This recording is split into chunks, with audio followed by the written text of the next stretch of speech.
Green light for additional funding to create much needed parking spaces at the Enmarket Arena. WSAV's Nikaya Harris is joining us now live with the very latest on that.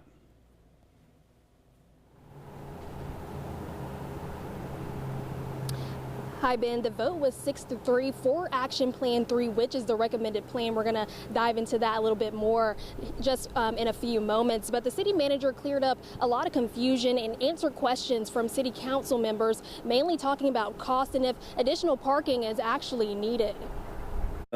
Spillage or the negative impacts of that needed parking that we don't have is being inundated and impacting the neighborhoods, the surrounding area. The controversy started when the city asked for $14 million to finish the parking lot. That request is now only $11 million, $8 million of those dollars to contractors to finish the lot.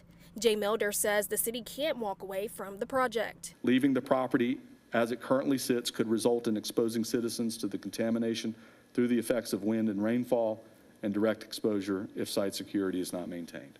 Council was given 3 options, 2 of which were not recommended for financial, environmental, or legal reasons. The recommended plan: remove contaminated soil, pave the area, and turn it into a paid parking lot to help earn some of the city's money back through fees. I've asked for an additional $11 million to be budgeted from capital contingency in our parking fund balance, not taking from any other projects, for a total of $26.8 million, which we're not projecting to spend.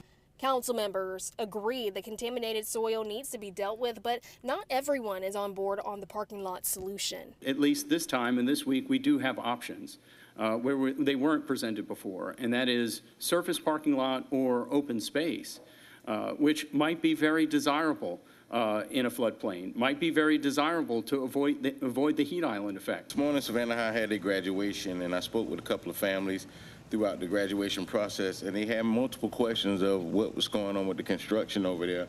So when we told them that it was construction for more parking spaces, everybody was elated.